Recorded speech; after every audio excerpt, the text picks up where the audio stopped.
And yes, it's time for a thesis statement. This video is on, guess what? Thesis statements. Ooh, now that's so important for our class of English writing composition. So let's put on our scuba gear and dive in. Let's go back to our Canvas page here. I'll get a little smaller here. All right. Go here to thesis section. All right. Okay, let's start here. Click this one, role of intro paragraph and thesis statement. So now the intro paragraph, let's start there. It's what it sounds like, yeah? You're introducing your topic, you're introducing the reader with what your paper is going to be about, essentially. In other words, it establishes your writerly project. See, that's the thing about writing, is that writing is dynamic, writing moves, writing has a purpose.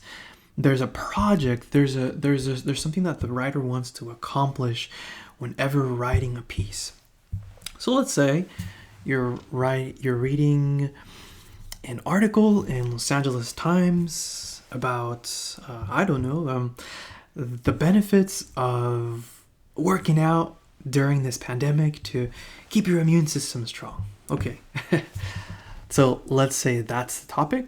So of course, in the introduction of this, the writer would introduce you, the reader, with this, yeah? Now, the thesis statement is always found in the intro paragraph, and the thesis is the heart of it. The thesis presents in the most direct way exactly what it is that you are saying throughout your writerly piece, right? And simply put, a thesis is just a claim or argument about something. It's just a statement about something, right? And the thing with a thesis statement is that you should always assert it. Just say it outright. You want to assert your claim, okay? You don't want to hedge. You don't want to say, maybe, perhaps, I think, but I could be wrong. That exercise is good for helping your immune system, but I'm not sure. No. Don't do that. Another thing don't do is don't say, in my opinion, or don't say, I believe. Just go forth and say it. Why? Because I know it's your opinion. I know that you believe it. Why? Because it's your paper. You're the writer, yeah? So you don't have to say those things. So get out of the habit of that. Another thing, you don't have to say, here is what I'm going to do in my writing. No, don't announce. Just go straight into it. And we're going to talk about how that's actually going to work here. So the thesis, guys, has 3 elements to it. Here are the components. The first one is called identification. And simply put, it's the part of the thesis that identifies what the topic is, what it is that you're going to talk about, right? Then the claim is what you actually have to say about that topic. What is it that you're stating about that topic, right? Then the direction, those are the supporting reasons.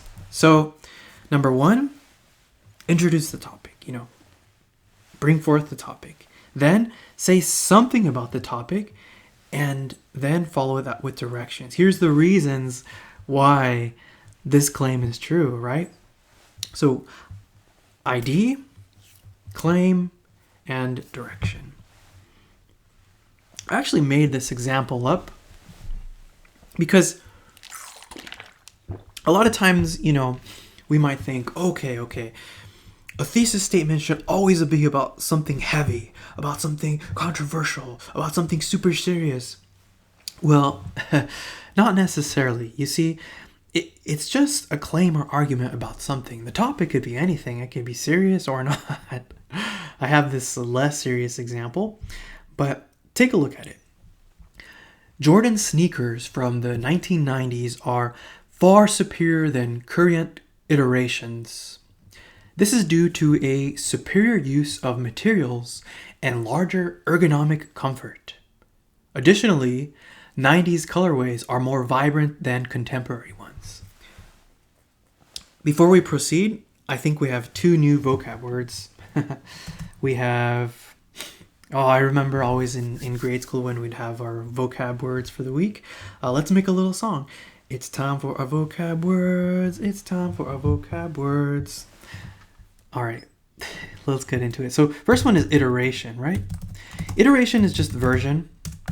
So if I were to say my current iteration of the iPhone, has the capacity to, have 5G speeds. Okay, so it's just a version. The next word that we saw was ergonomic, right? Ergonomic is just ease of use / comfort. So let's say I have a smartphone that is ergonomically designed. What am I saying there? So if we look at the definition again, if something is ergonomic, it's easy to use and comfortable to use, right? So when we say that it's ergonomic in, say, when I hold it, then obviously I'm saying that it fits comfortably, right? So those are our 2 vocab words. Let me actually give it here. Words of the week.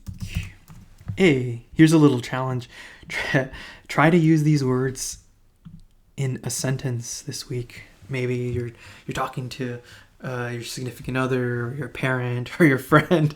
Throw in these words, okay?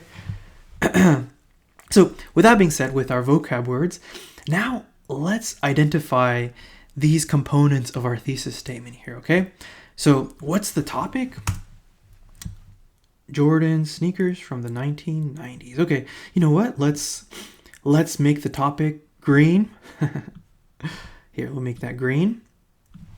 And Jordan sneakers from the 1990s. I actually like to space this out a little bit so that it doesn't crash with this title. Okay, claim. Let's make the claim a different color. You know what? Why don't we make it pink, okay? So pink is what we're actually saying about this topic. In this case, what are we saying about Jordan sneakers from the 1990s? We're saying that they are far superior than current iterations. So we'll make that the pink since that's the claim. Okay, so we have our ID. We've identified what it is that we're talking about, our topic. We have our claim. What is it that we're saying about this topic? And direction, which are the reasons why this claim is true, right? And that's, I don't know, let's make it, what color have we not used? We haven't used yellow, which is surprising since yellow is such a popular color for highlights. So what's the reason that we're giving? Okay, Jordan sneakers from the 1990s, that's our topic, are far superior than current iterations. That's what we're saying. That 90s ones are better than current iterations. Now here's a reason. This is due to a superior use of materials and larger ergonomic comfort. There's our vocab word. Additionally, 90s colorways are more vibrant than contemporary ones. That's our yellow. So look at that. We're saying that 90s iterations are better because they use better materials. They had more ergonomic comfort, and even the colorways from back then were more vibrant. Cool. So, the funny thing is that we employ this method of constructing theses, constructing a thesis statement, anytime that we are really, trying to be persuasive. Like, I don't know if you ever did this as a kid, but maybe you wanted to go somewhere. Like for me, it was go to the toy store. Let's say it was like Toys R Us, which used to exist. I used to like these toys. There was this Hanna-Barbera series called Johnny Quest, and I used to like the action figures and also Legos. I was a huge fan of Legos. So let's say I wanted to convince my mom to take me to Toys R Us to check out the Legos and possibly get one if I was lucky. So I might say something like this. I might say, you know, let's go to Toys R Us because they have the new Lego set that I'm interested in. Please take me because I have been really good this week and I've done all my chores and I have gone above and beyond and have even cleaned all the dog's poo from the backyard or something. See, even as a kid, we constructed a thesis statement. I said, hey, our topic here is what is the going to the Toys R Us store.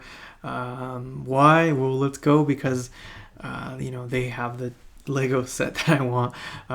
Why should you take me? Well, because I've been really good this week and I've done all these chores and I've even cleaned the dog's poo in the backyard. So see, or even like if you're trying to convince your parents to take you to Disneyland, you could be like, Mom, let's go to Disneyland because they have since they have the new ride. I haven't seen you in a very long time and you're always working and we haven't spent any time together or something like that. See, we constructed a thesis statement there. It's just a claim or argument about something. But notice that when we did that, what they all had in common, even as kids, is that we asserted our claim, right? We never hedged. We didn't say like, in my opinion, I think this could possibly be true, but I'm not sure. No. We just went outright and said it. So it's the same way with essay writing. And I'm actually going to show you some applications from our research papers. So a little preview.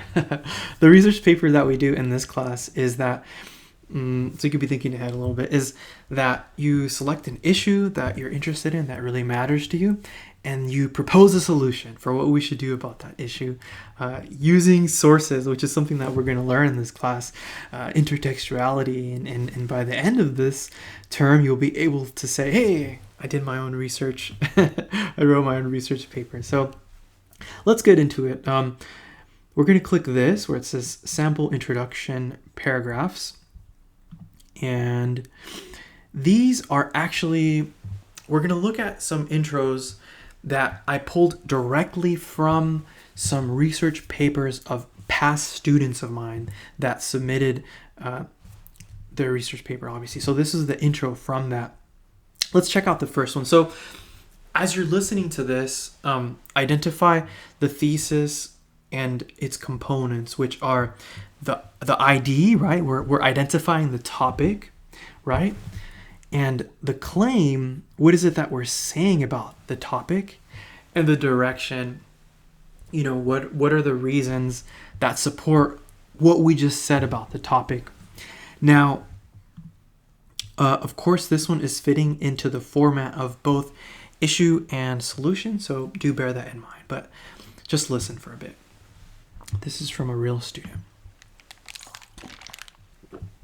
With the dangers of fossil fuel consumption increasing every year, we must be creative in the way we develop solutions to problems. Recent biofuels may be our imaginative approach to this issue and more. In trying times, I suggest that we turn to microscopic algae to provide us with means to vindicating change. Fossil fuels today, or also known as late biofuels when used, are a substantial source of carbon emissions, leading to serious greenhouse effects. Using algae as a source for oil has the potential of being a renewable source of energy and an effective way of reducing our carbon footprint. However, big oil companies looming over the market can make it difficult for researchers to provide their amazing finds to society. So this was actually from a STEM major. And I was like, when I read it, I was like, whoa, microscopic algae as a source of fuel. and when him and I talked about it, he told me he made it, actually, when I read it in the essay, he made it clear it was a particular type of algae that was able to generate fuel. I was like, whoa, how is that possible? It was so rad to learn. So with that, with this intro fresh in your mind, let's take a look here at this next one. It says, ID, claim, and direction. So I've pre-written this out. The topic here, right? We're talking about fossil fuel consumption, right? It's increasing, but the topic is fossil fuel consumption, and the claim, and actually, I think we could have even said here, we could have said something like, because this essay is both issue and solution, so part of the claim is that, excuse me, I have to make this even. Sometimes the OCD gets me to get things even. Okay, so we're saying that fossil fuel consumption is increasing each year.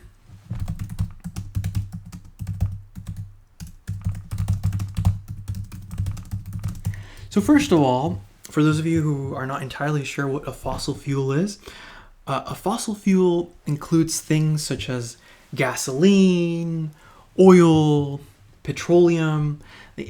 These are fuels that we use so heavily. And the thing about these is that they're finite. There's only so much of them available here on our planet. So they're finite, and not only that, but when burning fossil fuels, whether that is in a factory, in the carbon monoxide that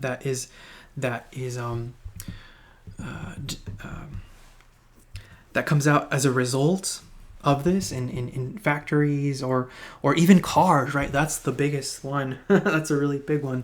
And how through this, these bad gases get trapped and leading to climate change by way of the greenhouse effect, right? So anyways, that's what fossil fuels are. So when you hear that, just think, okay, that's like oil, that's like gasoline, that's like petroleum. So this student is talking about fossil fuel consumption, okay?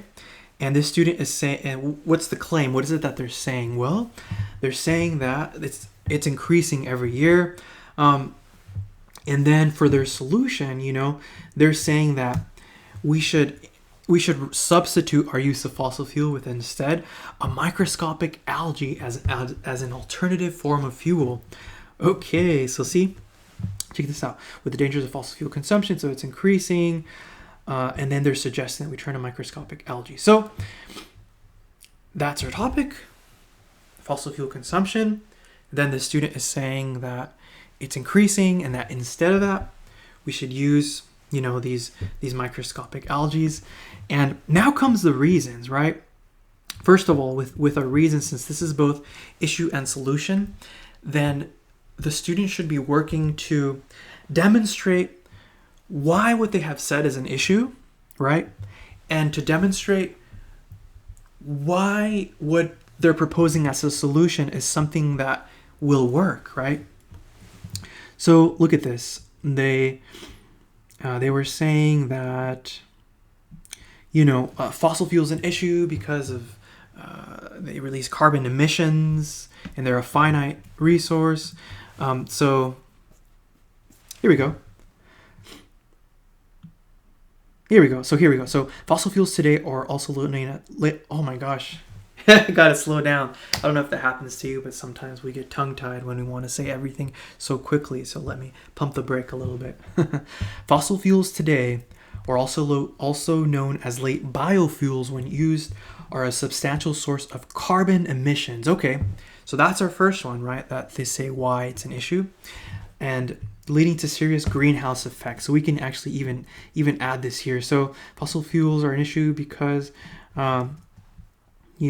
carbon emissions that lead to a greenhouse effect. They gave another one, which let's keep reading here. Using algae as a source for oil has the potential of being a renewable source of energy.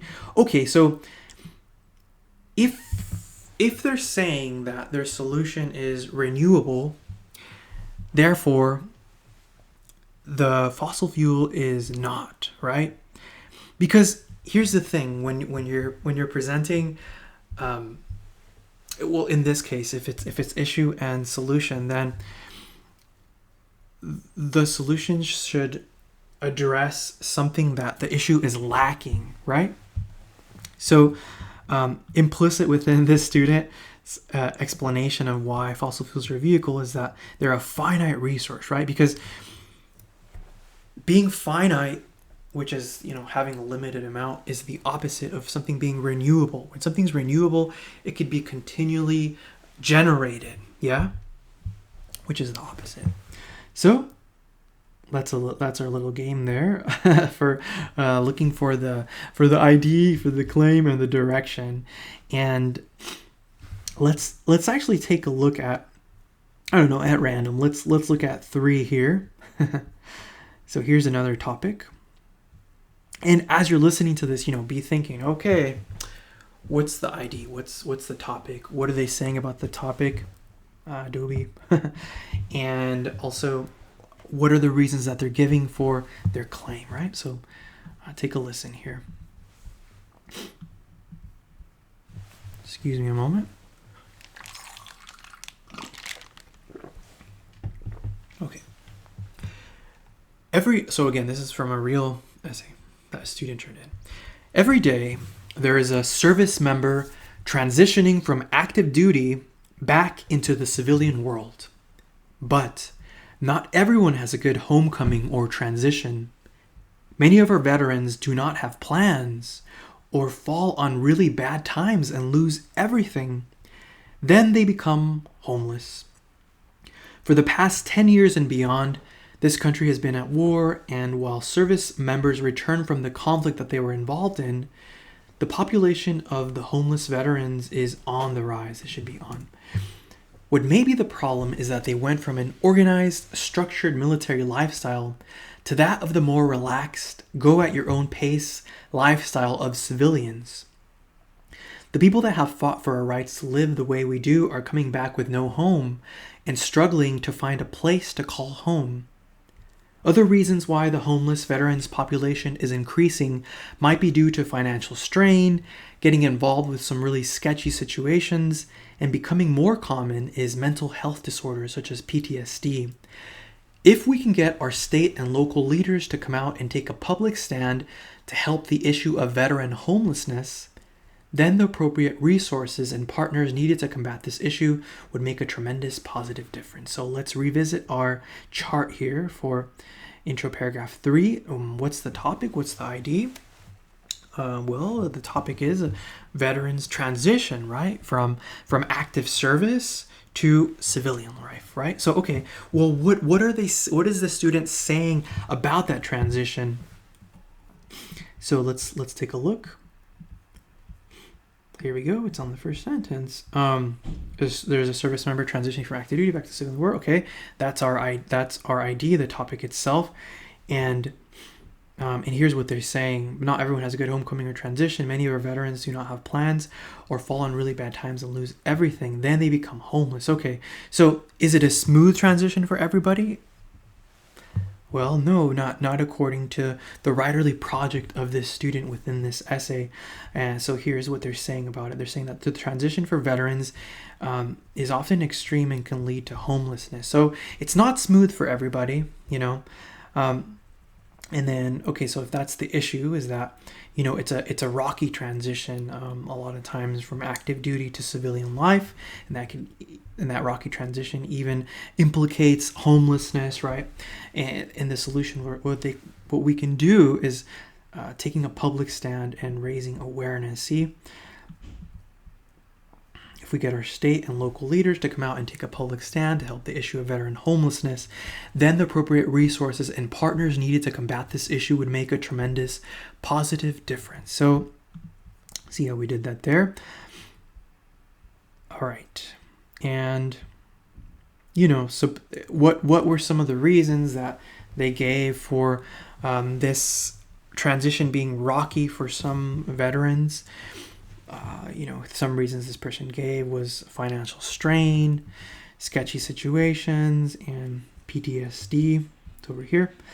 Other reasons why the homeless veterans population is increasing might be due to financial strain, sketchy situations, and PTSD. So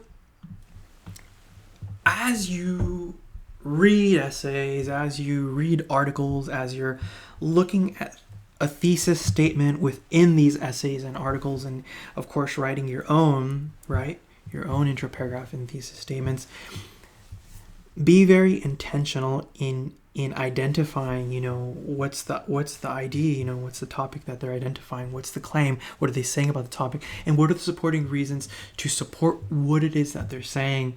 So now it's your turn. Now it's your turn to have your, what do they call it? They call it where the rubber meets the road. It's the time for the application. It's time for you to try your hand at this. So the next thing that I want you to pull up is this one, the thesis worksheet. This is one of the assignments for this week's module. So open it here. All right. First, what should the first step be, guys? Write your name, guys. For this one, you don't have to write class time, but I guess you just call it like English 101E. Okay, so check this out. Here's our thesis worksheet. A thesis is just a fancy way of making a statement of what you believe and why you believe it. When you write an essay, you must clearly state your thesis in your introduction paragraph. It doesn't necessarily have to be at the end. Just put in your introduction. It just has to be in there, okay? It needs to be there. If you don't have a thesis, you don't have a quality essay. The reason you write an entire essay is to prove your thesis statement. You need to remember this. Tattoo it on your face. So the reason that a lot of times we experience writer's block is because oftentimes we don't even have a concretized project, right? We don't have a concrete thesis. We don't have anything that we're saying, so therefore we have no direction. And a lot of times we find ourselves writing about these tangential topics that don't support our thesis, because that's the thing. You see, in an essay, all the body paragraphs that follow are meant to give body to our thesis statement, right? Everything in your body paragraph should somehow speak to your thesis statement. It should somehow maybe offer examples, offer further support, right? Maybe you're addressing a counter argument. Maybe someone might say something opposed to it, but the thing is that it should always somehow be working to support your thesis, and that's why we get stuck in these tangents, because sometimes we're not doing that. Excuse me. So, and here's the interesting thing. So within our body paragraphs, we have topic sentences, yeah? So if the thesis is the heart of your whole essay, then a topic sentence is the heart of your body paragraphs, okay? Because everything else are called supporting sentences, yeah? Okay, let's return. So the thesis statement is a direct statement that explains the topic of your essay. What's that? That's our ID, right? Identification of the topic. What you believe about the topic. What's that? It's our claim. And why you believe it. What's that? What are supporting reasons called? Direction. If you're like, man, how do you remember all that? By the way, it's all here anyway. So every thesis needs to have these three things. Identification, what's the topic you're talking about? Claim, what you believe about the topic. And direction, what are the main reasons that you'll use to support your claim, right? Here are the reasons that that support, what you just said, yeah? This will basically outline the body paragraphs of your essay. So yeah, meaning that everything in your body paragraphs will always point back to this thesis. It'll somehow be about it, okay? Okay, and yeah, so here we go. ID, claim, direction. So kind of like here's my thesis. Maybe I wanted to say Indian food is the best in the world. So what's my ID? Indian food. What am I saying about it? What's my claim? That it's the best in the world. Because, see, that's my little signal for my direction, for my supporting reason. So Indian food is the best cuisine in the world because the level of spices and flavors cannot be matched by any other cuisine. See what I just did right there? So topic, claim, direction. And that's the crazy thing, is that we do this a lot without even realizing it. Blah, blah, blah, blah, blah, because this, that, and the third.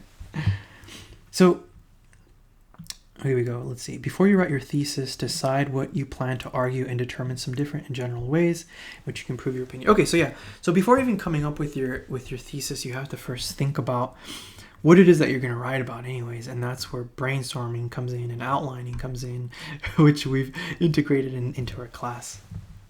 Sometimes it's easier to argue a certain side of an issue, and it might be smart to take the side that's easier to prove. Okay, so obviously you should always have a thesis that reflects how you really feel about the topic. That way you're more invested in it, and it's far easier. Like, unless you're like in a debate club where you're told to take a certain position, and but no, always choose the side that you resonate the most with in terms of the claim, right? So check out this sample here. Educators often discuss whether high school sports have positive influence on students. Some educators think high school sports do have a positive influence because the lessons learned from athletic competition add to the lessons learned in the classroom. Other educators think high school sports do not have a positive influence because the emphasis on sports often overshadows student achievement in other areas. In your opinion, do high school sports have a positive influence on students? So with a writing prompt, you're told, what's the topic, and then it's up to you to come up with a claim, right? To come up with something that you want to say about that topic, and offer your supporting reasons. And that's exactly what we're doing in this worksheet. So the topic here is about sports offered in high school, all right? High school sports. And then here's what this writer believes. This is just a sample here. This writer believes they have a positive influence. Okay. Well, why? Why do they have a positive influence? Well, this writer thinks because they teach social skills, because they teach time management, and because they provide exercise and teach the benefits of hard work. So now, literally, you just take what you have here and you plug it in to create your thesis. Remember what I said about asserting your claim and not hedging? Just go outright and say it.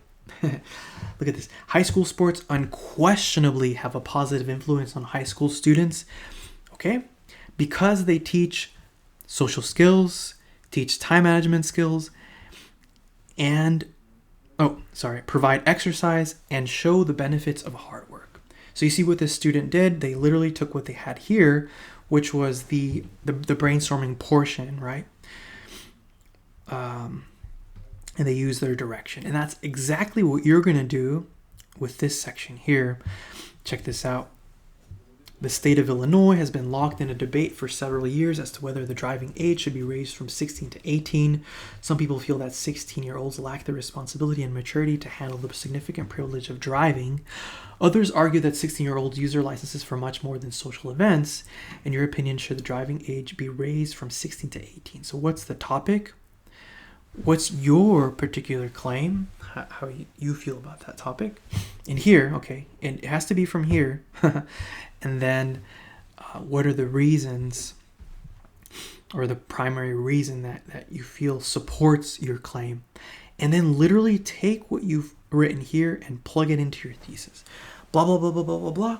Because this, that, and the third. Or because this, right? So, yep. So that's going to be that. once you have completed that, guys, then the assignment link is the next item on the docket. And remember that you're going to convert those into either docx, or .pdf files. If you're using Google Docs, make sure to save it as one of these before turning it in, okay? So that, as you see, here's the deadline for this. Just like I explained, for the most part, things will be due Sunday by 11:59 p.m. unless indicated otherwise. So